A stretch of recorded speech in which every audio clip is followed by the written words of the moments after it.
Nicolas Dupont-Aignan, vous voulez-vous baisser les charges de 30 milliards d'euros pour les entreprises, mais uniquement celles qui produisent en France? Comment est-ce que vous faites? Vous changez la Constitution? Comment vous faites? Non, je change les règles du jeu. Parce que j'ai écouté les uns et les autres. C'est extravagant. Monsieur Macron, qui a été ministre, Monsieur Fillon, qui a été Premier ministre, ça fait 10 ans qu'on nous raconte les mêmes sornettes. Ça fait 10 ans que nos entreprises sont concurrencées déloyalement. Ça fait 10 ans que vous avez augmenté les impôts, 30 milliards pour Monsieur Fillon, 60 pour Monsieur Macron. Non. Et très clairement, vous étiez le ministre, je crois que vous êtes un peu amnésique. Non, vous étiez le ministre de François Hollande. Je n'ai jamais été ministre des Finances ni Premier ministre. Ah bon, alors vous n'étiez pas solidaire de votre gouvernement, c'est extravagant. Et j'ai été à ce moment-là, je n'étais pas ministre dans la période que vous indiquez. Ah bon, non, c'est jamais vous. On peut être factuel. C'est jamais vous. En tout cas. Comme Philippe Poutou, oui, je pense qu'il faut arrêter l'hémorragie, parce que là, on est en train de discuter de comment on recrée des emplois. Mais vous savez quand même que la BNP Paribas, elle a fait 7,7 milliards de bénéfices, elle supprime près de 700 emplois PSA. Renault, Sanofi, pareil, ils ont explosé leur profit, ils suppriment des emplois. C'est pareil pour Orange, pour SFR. Alors écoutez, si vraiment on veut combattre le chômage, mais qu'on commence par ça, qu'on commence par leur imposer qu'ils maintiennent les emplois. Qu'est-ce que ça leur coûterait? Rien, une bagatelle. J'ai fait le calcul pour la BNP Paribas, c'est 0,3% de leur profit. Alors oui, il faut commencer par ça, par les contraintes à maintenir les emplois, si on veut être sérieux. Hein, mais quand j'entends tous les autres nous expliquent, voilà, c'est des plans sur la comète, mais qu'on commence déjà par interdire les licenciements. Et oui, il faut répartir le travail entre tous. C'est complètement dingue de voir aujourd'hui des gens qui sont surmenés, qui n'en peuvent plus, des cadences infernales. Hein. On rajoute le temps de transport. C'est des journées délirantes où les gens sont KO quand on est au boulot. Donc il faut soulager ceux qui sont au travail. Et oui, créer des emplois à côté. Et après, j'entends, il y a des gisements invisibles, il faut créer des emplois ici, là. Mais attendez, il y a trop d'infirmières, d'aides-soignantes dans les hôpitaux, il y a trop d'enseignants dans les écoles, il y a trop de conducteurs de train, mais pas du tout. Il faut embaucher dans tous ces services qui sont utiles à la population.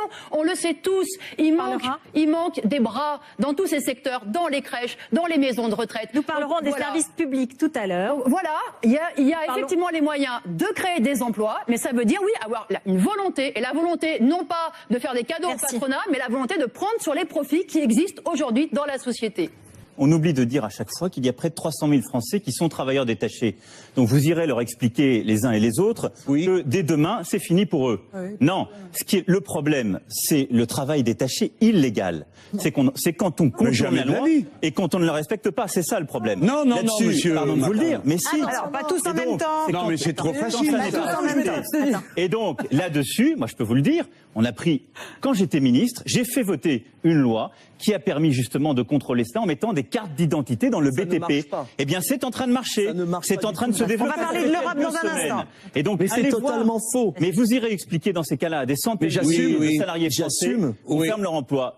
Non. Ils sont pas. Les travailleurs frontaliers ne sont pas tous des travailleurs détachés. Ils ne le sont pas tous. Donc, ne faites pas des comme ça. Mais il y en a beaucoup. Vous ne pouvez pas accepter. Merci. On n'a pas entendu M. Asselineau sur ce sujet. Vous ne pouvez pas accepter qu'on ne paye pas les mêmes cotisations sociales pour le même travail. Monsieur Mélenchon, vous allez dépasser votre temps de travail. Monsieur Mélenchon, je n'accepte juste pas qu'on déforme ce qu'est la réalité. Je suis pour un contrôle, je suis pour l'harmonisation sociale, on pourra se retrouver là-dessus. Oui, mais c'est pas dans les traités, c'est interdit. Mais je suis simplement en train de vous dire que le cœur du problème aujourd'hui, il est dans un contrôle accru qui est en train de se développer, mais qui est insuffisant. François Fillon, qui peut vous croire alors que votre gouvernement et toute votre carrière politique, vous avez Nicolas signé... Dupont-Aignan donne des leçons en si permanence, mais la première fois que j'ai rencontré, il était chef de cabinet de François Bayrou. Et alors, donc, il est dans le système depuis assez longtemps. Voilà. Et moi, je n'ai pas trahi mes idéaux. Moi non plus. J'ai toujours refusé ces traités et je ne les ai pas signés, qui ont abaissé la France. Et vous n'avez pas signé parce que vous n'avez jamais eu le pouvoir pour le faire. Je ne les aurais jamais signés et je me suis battu. Vous ne l'aurez pas la prochaine fois non plus. Et je me suis battu. Prenez garde à ce que décideront les Français. Vous ne savez pas ce qu'ils vont décider. Et je veux vous dire une chose. Brièvement. Oui, mais parce que c'est une affaire gravissime. Comment croire le Premier ministre qui a bafoué le vote des Français lors du référendum de 2005, qui a fait voter le traité de Lisbonne par le Parlement, qui a été le viol du peuple. Et c'est là où j'ai quitté l'UMP, vous le savez très bien, parce que c'était une forfaiture. Comment vous croire alors que vous avez fait ça, que les Français ont voté. Je vous rappelle, monsieur Dupont-Aignan, qu'il y a eu une élection présidentielle en 2007 et qu'à l'occasion de cette élection présidentielle, cet engagement avait été pris. Donc le peuple, il s'est prononcé à l'occasion de l'élection présidentielle. Si sûr de vous, le résultat ne vous a pas satisfait, donc aujourd'hui vous le critiquez. Si vous étiez si sûr de vous, vous pouviez consulter les Français. En vérité, les gouvernements, que ce soit celui de M. Fillon ou celui de M. Hollande, sont passés en force, alors que les Français avaient compris qu'il fallait réorienter l'Europe. Et c'est l'enjeu de cette campagne de 2017. Monsieur Macron. Monsieur Macron, vous étiez à l'Élysée, vous n'avez pas fait la réforme bancaire qui était nécessaire, qui aurait permis de combattre les marchés financiers. Dénominateur commun, vous ne combattez pas les marchés financiers. Il faut le reconnaître. Ça, c'est la première chose. Pardon, mais je dois finir, Madame Le Pen. Ah bah vous me posez une question, vous voulez pas que je vous réponde. Vous y répondrez après. D'accord. Je suis en retard. Oui, moi je ne veux pas laisser s'installer une espèce de faux débat. Très brièvement. Celles et ceux qui protègent les Français en disant en effet on sort de l'Europe et les autres qui seraient pour le laisser aller. Non, l'Europe, elle permet de protéger. Ce que vous proposez, Madame Le Pen, c'est en effet de la baisse de pouvoir d'achat pour les Français. Parce qu'avec la sortie de l'euro, pour les épargnants, pour les travailleurs, ce sera une baisse du pouvoir d'achat. Ce que vous proposez, c'est la guerre économique. Et nous ne sommes ni la Suisse, ni la Corée du Sud, Madame Le Pen. La réalité de notre vie économique, c'est que ce seront des destructions d'emplois. Ce que vous proposez, c'est le nationalisme. Moi, je viens d'une région où les conflits entre justement les pays d'Europe et Jean Lassalle l'a très bien rappelé, il faut savoir d'où on vient et où cette séparation nous ramènera. Le nationalisme, c'est la guerre. Moi, je viens d'une région qui est pleine de ces cimetières, si vous voulez. Et je ne veux pas retourner de ce côté-là. Un dernier mot, François Fillon. Donc ne l'oublions jamais. N'oublions pas de quel côté nous venons. Monsieur Fillon, vous répondrez, Madame Le Pen. Ça fait 70 ans, Madame Le Pen. Monsieur Fillon, on ne se présente pas comme la nouveauté quand on ressort des vieilles badernes qui ont au moins 50 ans. Mais Madame Le Pen, vous ressortez... Madame Le Pen, vous ressortez, pardon de vous le dire, mais les mensonges qu'on entend depuis 40 ans et qu'on entendait dans la bouche de votre père. Je regrette de le dire. Allez-y, François Fillon. Merci à tous. Puisque vous proposez d'être demain chef de l'État, eh bien, respectez ceux qui vont mettre en œuvre les politiques pour lesquelles peut-être vous serez élu. Moi, je vous le dis, je vous le dis, les yeux dans les yeux, Monsieur Fillon. Moi, j'aime la fonction publique.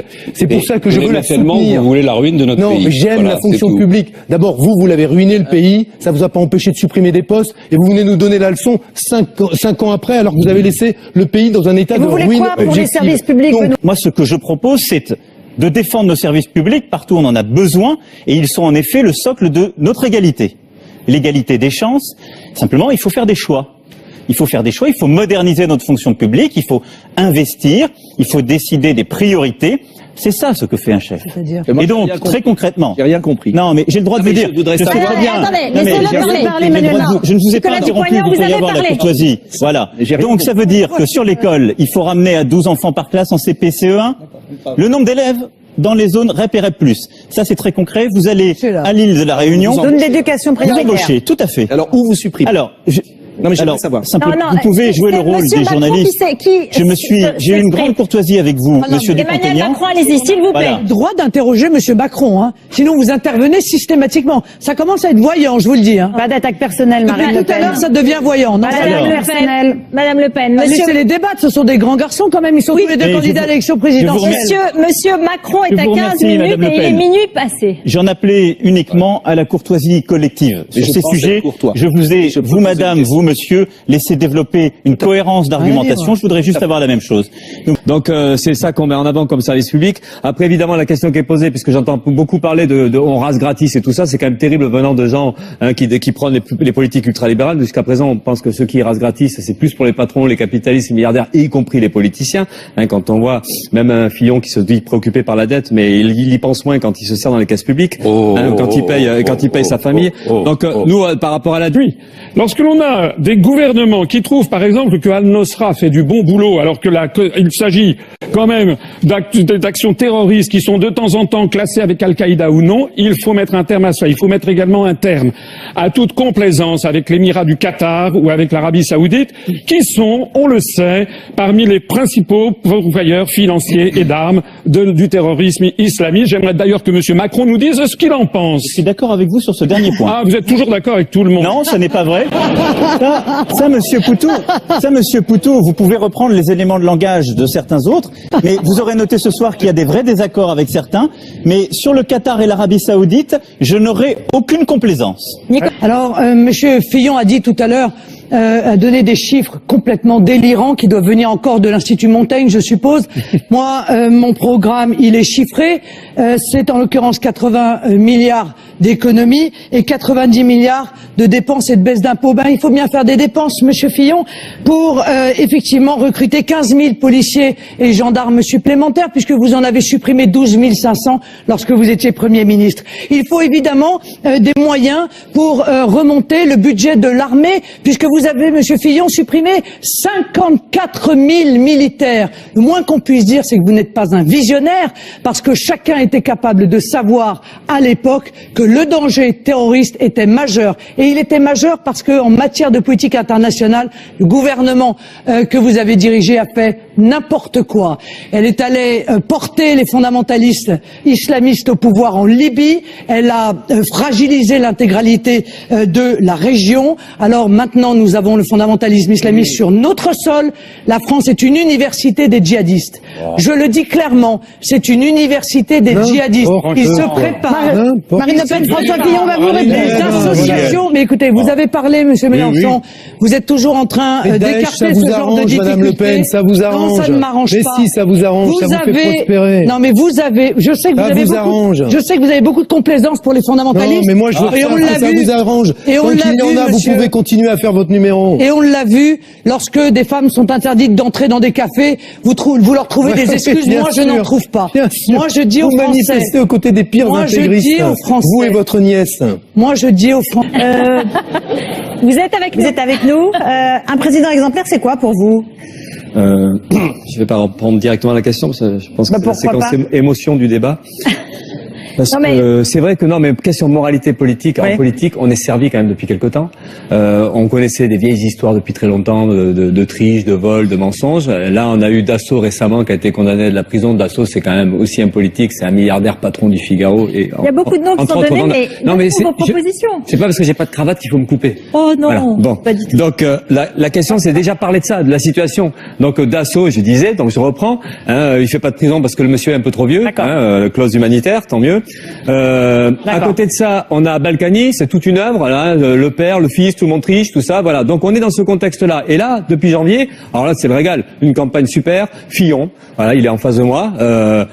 Que des histoires, et plus on fouille, plus on sent la corruption, plus on sent la triche.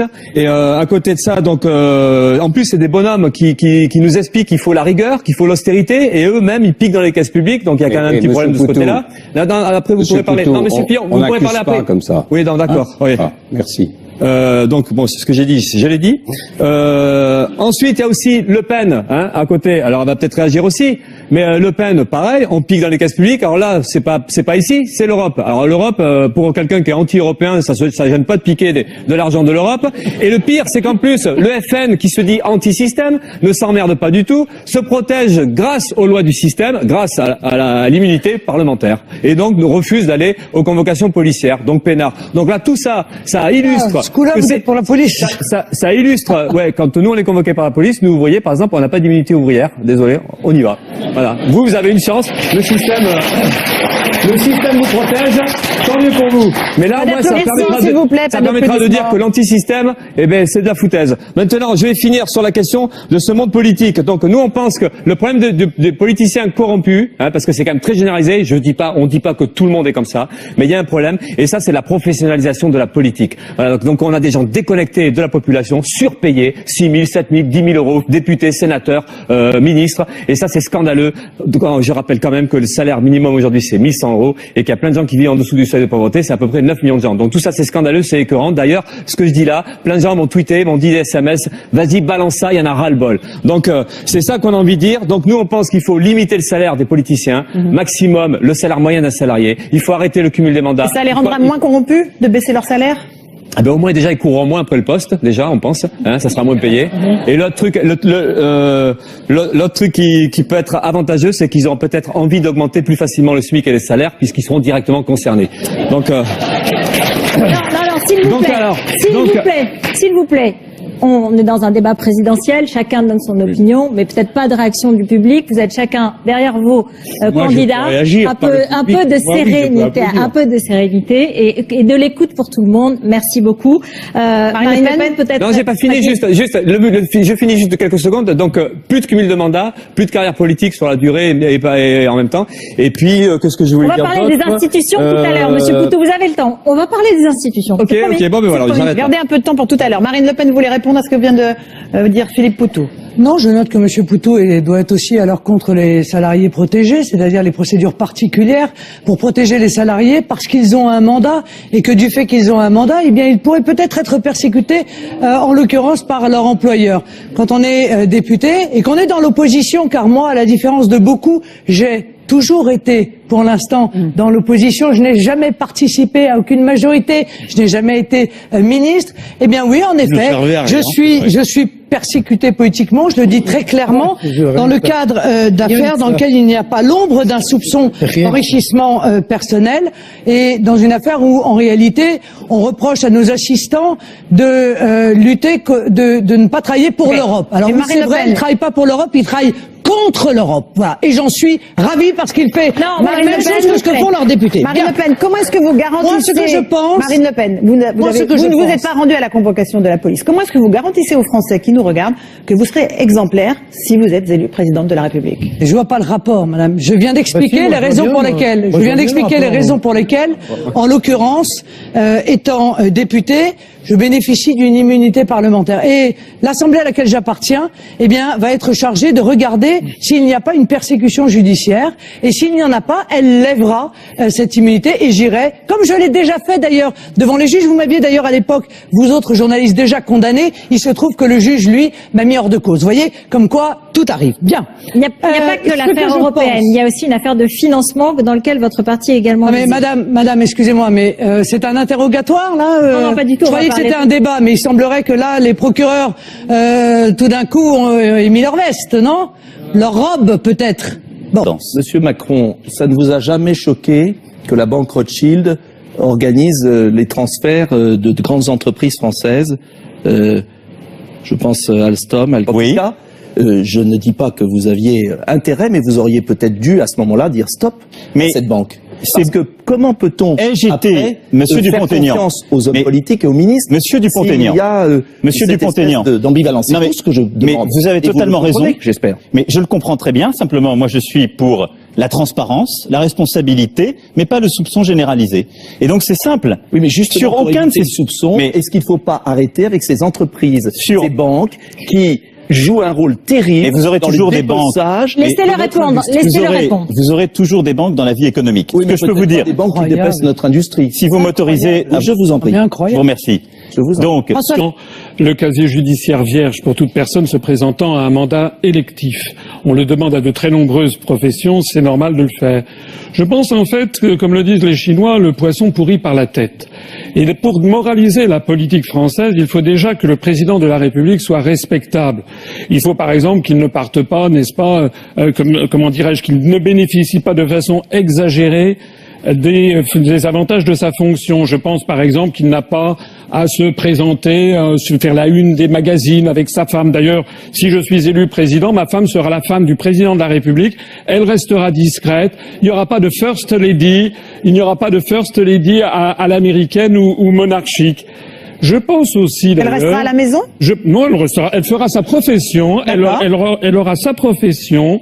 Nous n'aurons pas de traces monarchiques, ni nous ne verserons pas dans le showbiz. Et puis je voudrais aussi insister sur un élément. Moi je propose que les partis politiques ne puissent plus être financés par des banques. Parce que à partir du moment où les partis politiques sont financés par des banques, eh bien ce sont les banques aussi qui leur donnent des instructions. Et vous me permettrez de donner ici devant les Français le fait que les Républicains ont 67 millions d'euros de dettes auprès des banques avec une situation nette négative de 29 millions d'euros. Je me demande comment Monsieur Fillon, qui prétend redresser la France et ses finances, fait alors qu'il n'est même pas capable de gérer correctement le parti politique dont il est émané. Des Républicains, monsieur. Je voudrais signaler, je voudrais signaler que le Front National a 9 millions d'euros de dettes auprès des banques avec des fonds propres de moins 8 millions d'euros. Je voudrais signaler que M. Dupont-Aignan a 1,1 million d'euros de dette auprès des banques avec des fonds propres négatifs de 900 000 euros. Ce sont les comptes de la Commission nationale des comptes de campagne et de financement des partis politiques. Vous les avez inventés. Non, eh bien, allez les vérifier. Quant au Parti socialiste, il a 13 millions d'euros de dette auprès des banques. Et puis, M. Mélenchon a fait un prêt, je crois, de 8 millions d'euros pour financer sa campagne électorale. Eh bien, moi, j'ai financement 0 € auprès des banques. Le parti politique que je préside, qui, soit dit en passant, a dépassé les 22 700 adhérents et qui connaît une croissance phénoménale en ce moment. Eh bien, je suis très concret. Nous avons 0 € d'emprunt auprès des banques. Et si je suis élu, je demanderai qu'aucun parti politique ne puisse bénéficier de soutien bancaire de telle sorte que seuls les Français financeront leur propre parti politique. On entend toutes ces leçons de morale qui viennent d'en haut quand on entend Monsieur Fillon effectivement dénoncer les cheminots qui auraient des privilégiés, dénoncer l'assistanat, alors que lui-même s'accorde quand même des largesses, on va dire, pour être gentil. Donc tout ça, ce décalage-là, oui, ça choque. Oui, c'est insupportable. Y compris ces leçons de tolérance zéro, là. Vous faites en permanence, c'est la tolérance zéro pour les jeunes, il faut rien accepter, etc. Et vous rendez pas, effectivement, à la convocation des juges. Eh bien, moi, je trouve pas ça normal. Vous savez, quand on est travailleur, quand on est ouvrier, quand on est au chômage, des comptes, on en rend tous les jours. On en rend tous les jours, même quand on est malade, quand on est en arrêt maladie, qu'on a parfois une maladie grave, eh bien on est contrôlé à domicile. Et on vient voir si on est bien là, si on est bien malade, si on a bien... quand on est à Pôle emploi, qu'on ne peut pas se rendre à un rendez-vous, à une convocation, il faut donner les justificatifs, il faut s'expliquer. Quand on est au RSA, qu'on est une femme isolée, qu'on a une allocation, eh bien là aussi il y a des contrôleurs qui viennent et on en rend des comptes. Et vous voyez, quand on est dans une entreprise, la caissière effectivement qui récupère un bon d'achat, elle peut être licenciée pour ça, mais pour bien moins que ça. Vous avez avoué des erreurs, mais pour moins que ça, les gens sont mis à la porte aujourd'hui dans les entreprises. Donc ce décalage-là, évidemment, il est insupportable. Eh bien, nos maires pourront, malgré, encore une fois, l'interdiction que veut promulguer M. Barouin... dans le hall. Eh bien, voilà. C'est bien. Alors, vous voulez Merci, mettre des symboles religieux dans les mairies. C'est ça votre truc. Alors, c'est ça le symbole religieux. C'est la laïcité de Madame. Ça, c'est la laïcité chez vous. Non, ce sont nos traditions, Monsieur Mélenchon. Je sais qu'elle vous dérange. Je sais même qu'elle vous horripile. Peut-être que j'ai une crèche chez moi. Sachez mais c'est chez moi, j'embête pas tout le monde avec. Les Français sont évidemment très attachés à leurs traditions, ils veulent les conserver. Et bien, grâce à cette révision constitutionnelle, mais non, madame, 60% des Français n'ont pas de religion. Fichez-nous la paix avec la religion. Nous ne sommes pas obligés de subir vos foucades, vos trouvailles, votre manière de nous imposer à tous une manière de vivre qui n'est pas la nôtre. Merci Jean-Luc Mélenchon. Nathalie Arthaud, protestez. Nathalie Arthaud. Non, mais laissez-moi répondre quand même un tout petit peu. Non, mais finissez, mais vous avez fait 2 minutes. Je vais répondre à Monsieur Mélenchon en disant que les crèches dans les mairies, comme les sapins de Noël dans les écoles, tout cela, ça ne participe pas exclusivement de la religion, ça participe de nos racines. Vous avez déjà regardé des racines de notre pays, de notre culture. En même temps, s'il vous plaît, ça n'est pas un dialogue. Cette histoire. Ça n'est pas un dialogue, c'est un débat. Merci.